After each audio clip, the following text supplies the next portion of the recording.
Yes students, good evening. आज हम जो है क्लास 10th का बहुत ही इम्पॉर्टेंट टॉपिक लाए हैं, ओके, जिसमें बच्चों की डिमांड थी कि सर हमारे बोर्ड के एग्ज़ाम आने वाले हैं, तो उसमें मैथ में जो है क्लास 10 के मैथ में एक इम्पॉर्टेंट टॉपिक है, जैसा कि आप बोर्ड पे देख रहे होंगे लिखा हुआ है, क्या है? Thales theorem. थेल्स थ्योरम जो है इसको हम एक और नाम से जानते हैं, बेसिक प्रोपोर्शनैलिटी थ्योरम। अब क्यों कहा गया है इसको प्रोपोर्शनैलिटी थ्योरम? क्योंकि यहाँ पे आप देखेंगे आप प्रोपोर्शन में लिखे हुए हैं, रेशियो में लिखा है, दो साइड्स होती हैं। जैसे अब शुरुआत कैसे होती है, कोई भी कहाँ पर ये अप्लाई होगी, कहाँ पर होती है? एक ट्राइंगल गिवन होता है, उस ट्राइंगल में एक साइड जो होगी थर्ड साइड मान लेंगे, बाकी दो साइड्स पे एक लाइन होगी, उनसे ज्वाइनिंग करेगी उनके पॉइंट से, उन दोनों लाइन पे कहीं पर दो पॉइंट होंगे। जैसे यहाँ आप सर्किल देख, एक ट्राइंगल देख रहे हैं ए बी सी, इस ट्राइंगल में दो साइड हैं ए बी और ए सी, इन पे दो पॉइंट हैं, एक पॉइंट है डी और एक पॉइंट है ई। अब डी ई से हमने क्या किया, एक पैरेलल लाइन ड्रॉ की, किसके पैरेलल? बी सी के। मतलब इस थेल्स थ्योरम का क्या होता है, अगर हम स्टेटमेंट की बात करें तो स्टेटमेंट ये कहता है कि द लाइन पैरेलल टू, अगर ट्राइंगल में कोई एक लाइन है वो थर्ड लाइन के पैरेलल है, तो वो जो है इक्वल रेशियो में डिवाइड करती है उसके पार्ट्स को।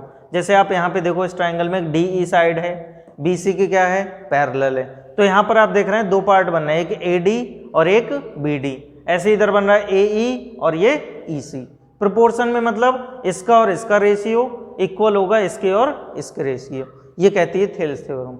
अब हम प्रूफ कैसे करेंगे? सबसे पहले आप देख रहे हैं टू प्रूफ। टू प्रूफ में क्या है? A D upon D V, A D upon D V equal to A E upon E C. Proof कैसे करना है? तो हमें क्या करना पड़ेगा, इसमें कुछ कंस्ट्रक्शन करना पड़ता है। कंस्ट्रक्शन में क्या करोगे? बी से ई ज्वाइन करेंगे, बी से ई ज्वाइन करेंगे और डी से सी ज्वाइन करेंगे। सबसे पहला काम, बी से ई ज्वाइन करेंगे, डी से सी ज्वाइन करेंगे, बस ये पहला काम, ये कंस्ट्रक्शन हो गया। सेकंड में क्या करेंगे? डी से आप एक परपेंडिकुलर ड्रॉ करेंगे, किस पे? ए सी पे। किससे? पॉइंट डी से एक परपेंडिकुलर ड्रॉ करेंगे, किस पॉइंट पे? ए सी पे। अब परपेंडिकुलर जो है किसी पॉइंट से एक ही पॉइंट पे डाल सकते हो आप, ये नहीं कि यहाँ से परपेंडिकुलर यहाँ आ जाएगा, यहाँ आ जाएगा, यहाँ आ जाएगा, यहाँ आ जाएगा, नहीं। पूरी एक लाइन अगर इसको आप कहीं तक ले जाओ, किसी एक पॉइंट से सिर्फ हम एक ही पॉइंट पे परपेंडिकुलर ड्रॉ कर सकते हैं। ऐसे ही हम करेंगे ई से। ई से हमने एक परपेंडिकुलर ड्रॉ किया है ऐसे करके, ठीक है। अब हम इनको पॉइंट दे देंगे, इसको पॉइंट दे देंगे एम और इसको पॉइंट एन, ठीक है। ये दो हो गए परपेंडिकुलर। अब देखो ध्यान से प्रूफ कैसे करना है। सबसे पहले कंस्ट्रक्शन जो आपने किया, क्या किया हमने? ज्वाइन किया किससे? बी ई, एंड किस किस को ज्वाइन किया? बी ई और यहाँ से सी डी, इन दोनों को ज्वाइन किया। एंड ड्रॉ, क्या ड्रॉ किया? Perpendicular D N perpendicular to किस पे? ए सी। एंड और इधर से किया कौन? ई एम, किस पे परपेंडिकुलर है? ये D M perpendicular to A B. Okay, पहला काम ये हो गया, ये हो गया कंस्ट्रक्शन। अब आता है प्रूफ। प्रूफ कैसे करोगे? प्रूफ में क्या है, बच्चे रटते हैं, रटना नहीं है। आप देखो क्या आ रहा है, A D upon D V, तो ए डी किस ट्राइंगल में आ रहा है? इस ट्राइंगल में, ठीक है। कौन सा ट्राइंगल है ये? कौन सा ट्राइंगल है? A D E. कौन सा ट्राइंगल? A D E. ये पूरा ट्राइंगल लेना है, इसमें ए डी आ रहा है बेस, ठीक। तो सबसे पहले इधर ए डी दिख रहा है, तो हम ट्राइंगल लेंगे कौन सा? A D E. ऐसे ही देखो नीचे बी डी है, तो बी डी में कौन सा ट्राइंगल हो गए? B D E. बस ये आपको दो ट्राइंगल लेने हैं पहली बार में इस साइड के लिए, ओके। तो सबसे पहले क्या करेंगे? इन ट्राइंगल, कौन सा ट्राइंगल? ए डी ई, ठीक है। इसका एरिया लिखेंगे हम, क्या लिखेंगे? Area. Area of triangle A D E. बताइए क्या होता है एरिया ऑफ ट्राइंगल? अगर हाइट दे रखी है, बेस दे रखा है, तो होता है 1/2 इंटू बेस इंटू हाइट। ये जो है इसका फॉर्मूला होता है, ठीक है। यहाँ पर क्या करोगे? सब वैल्यू लगा दोगे, क्या आएगा? 1/2 इंटू बेस क्या है इस ट्राइंगल में? ए डी, क्या है? A D. और हाइट क्या है? हाइट क्या है इसमें? ई एम, क्या है? E M. ठीक है, ये ले लिया हमने, बस इसको दे देंगे हम इक्वेशन 1। ओके, ऐसे क्या करोगे, सेम बेस में जैसे हमने इधर लिया, इधर बेस कौन सा लिया, AD। अब बेस उधर भी हो सकता है उस ट्राइंगल में, इसी सेम ट्राइंगल में दो हाइट है, कैसे, एक EM हाइट है, एक DN हाइट है। अब हम लेंगे इस वाले बेस के रिस्पेक्ट में और ये हाइट, ठीक है, सेम ट्राइंगल।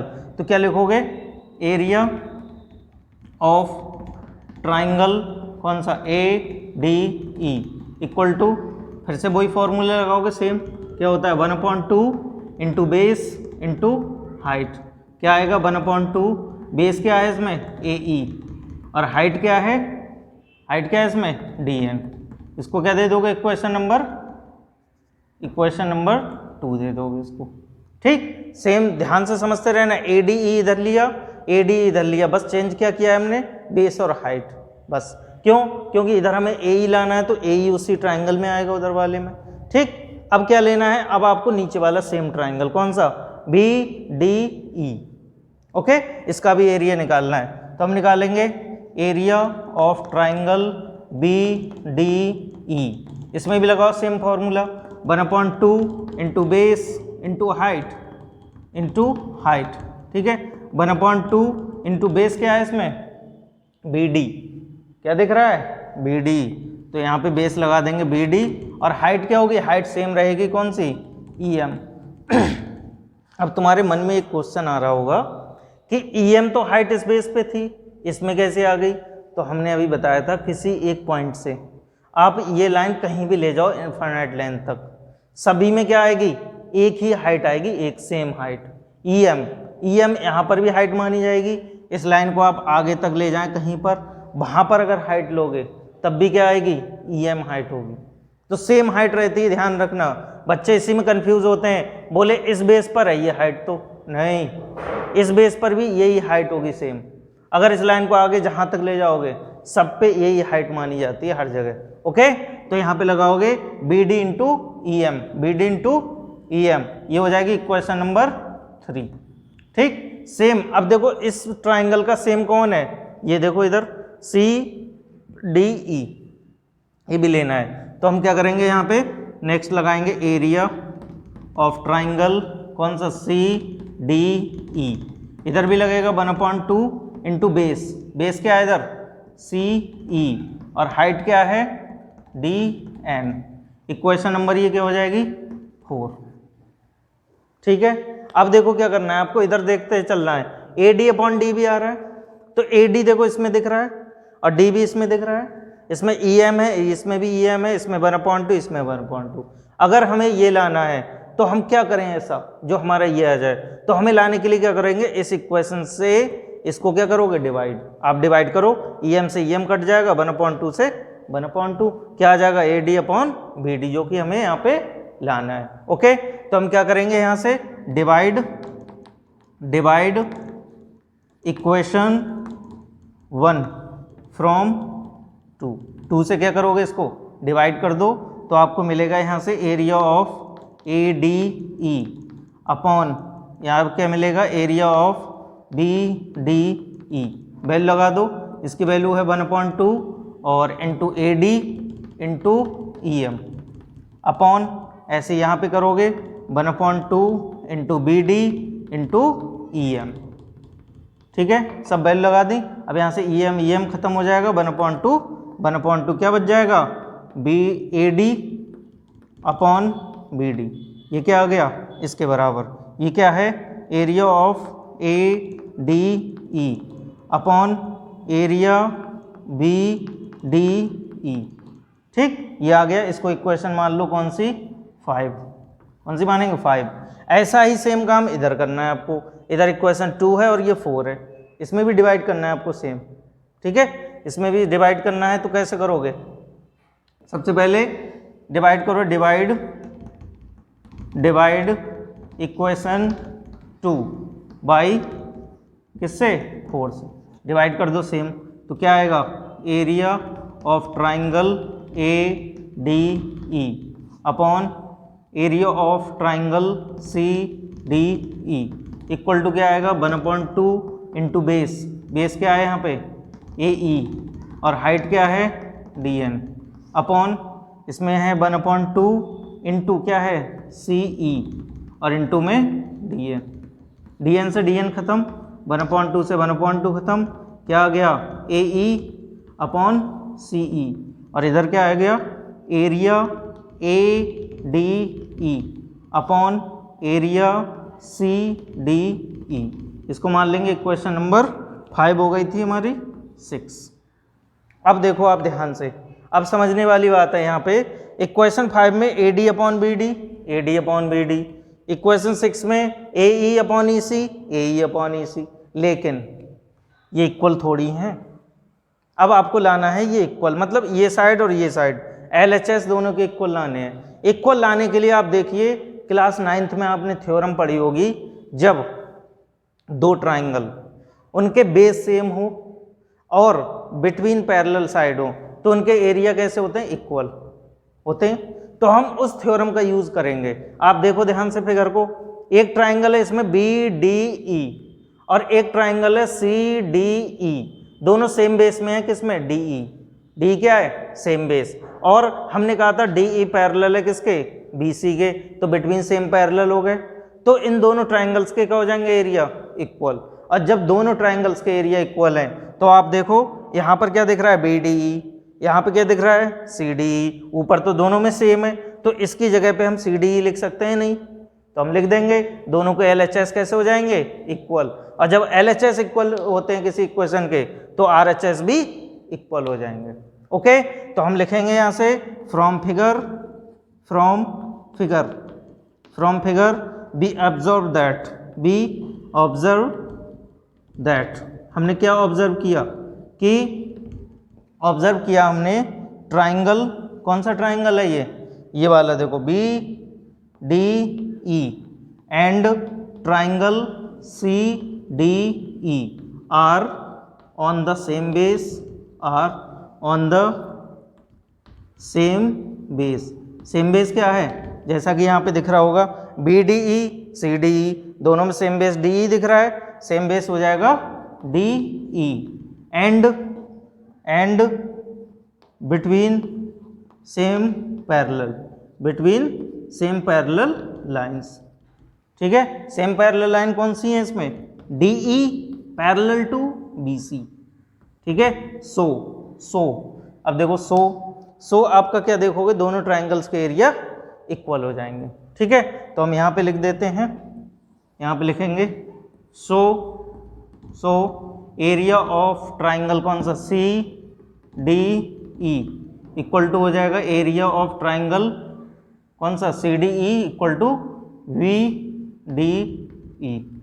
ठीक है, दोनों एरिया इक्वल हो गए, मतलब ये वाला एरिया और ये वाला एरिया दोनों कैसे हो गए इक्वल। अब देखो दोनों इक्वेशन 5 और 6 से आप क्या लिख सकते हो, जब ये एरिया दोनों इक्वल हो गए तो ये पूरी टर्म इक्वल हो जाएगी, LHS इक्वल हो जाएगा, तो यहाँ से RHS कैसे हो जाएंगे इक्वल। ओके, तो हम यहाँ से लिख सकते हैं डायरेक्ट फ्रॉम इक्वेशन 5 एंड 6। ठीक है, 5 एंड 6 से आप देखेंगे हमारे LHS क्या हो जाएंगे इक्वल, देन आपको मिल जाएगा क्या ये AD upon BD equal to equation 6 का RHS क्या है AE अपॉन CE। बस ये हो गई हमारी थेल्स थ्योरम प्रूफ। ठीक है, तो ये है थेल्स थ्योरम। अब आप क्या कर सकते हैं, स्क्रीन को अगर आप स्क्रीनशॉट लेना चाहते हैं तो वीडियो को पॉज करके स्क्रीनशॉट ले सकते हैं। ओके, इसमें और क्या है, बेसिक प्रोपोर्शनैलिटी थ्योरम, अगर आप इसको रटोगे तो नहीं हो पाएगी, आपको समझ के चलना है कैसे। AD अपॉन DB है तो AD हम देखेंगे इस ट्राइंगल में आ रहा है, ठीक। BD क्या है, BD इस ट्राइंगल में आ रहा है तो हम यहाँ से ले लेंगे, इधर ये ट्राइंगल फिर से ले लोगे, ये ले लोगे, दोनों को देखो हम एक साथ लेके चले। ठीक है, फिर हमने क्या किया, जैसे हमें अकॉर्डिंग इसके चले, देखो अकॉर्डिंग इसके ले आए, फिर हमें बस एक चीज़ नहीं लगानी है क्लास 9th की। ठीक है, बाकी ये सब कुछ हो जाएगा। तो अब हम उम्मीद करेंगे आपको समझ में आई होगी, बहुत ही इम्पॉर्टेंट है इसलिए आज हम ये टॉपिक लेके आए हैं। ठीक है, देखो स्टूडेंट, हमने आपको अभी थेल्स थ्योरम कराई है, इसमें एक मिस्टेक है, आप पहचान सकते हैं? नहीं, मुझे ऐसी उम्मीद है नहीं पहचान सकते हो। ठीक है, अगर आपने ये वीडियो ध्यान से देखी है तो ज़रूर आप मिस्टेक को पहचान सकते हैं। ठीक है, मुझे दिख रही है वो मिस्टेक, बट आपको नहीं दिख रही होगी, इसका मतलब है ध्यान से नहीं देख रहे हो। ध्यान से देखो, क्लास 10 में ये 4 मार्क्स या 5 मार्क्स में आती है थ्योरम, और ज़रूर आती है, इसका यूज़ भी होता है कई टाइप से। ठीक है, नेक्स्ट एक्सरसाइज कराएंगे हम इससे रिलेटेड। देखो यहाँ पर इक्वेशन 1 है और ये 3 है, यहाँ पे इक्वेशन 2 है और ये 4 है। हमने यहाँ पे लिखा है डिवाइड इक्वेशन 1 फ्रॉम 2 से नहीं किया है, किससे किया है? 3 से, इन दोनों को। तो यहाँ पे क्या कर लेंगे आप? 3। ठीक है, तो ये छोटी सी एक मिस्टेक थी, इक्वेशन 3 से डिवाइड किया है। ठीक है, तो आप क्या करेंगे, इस इक्वेशन का रिवीजन कर लेंगे एक बार, वीडियो को लास्ट तक देखेंगे। ये नहीं कि शुरू में देख ली और बंद कर दी, नहीं, ऐसा नहीं करना है। ठीक है, ये ज़रूरी है थोड़ी थ्योरम, बच्चों ने कहा इसलिए हम लेके आए। थेल्स थ्योरम ट्राइंगल चैप्टर है एनसीईआरटी में आपका। ठीक है, इंपॉर्टेंट है ये, इसलिए लेके आए। ओके, नेक्स्ट टाइम एक्सरसाइज कराएंगे। और अगर आपको वीडियो हमारी हेल्पफुल लग रहा हो कि हाँ कुछ मिल रहा है, तो सब्सक्राइब भी कर दिया करो चैनल को। ठीक है, और शेयर भी करें अपनी दोस्तों में, फ्रेंड्स में। ठीक है, थैंक यू।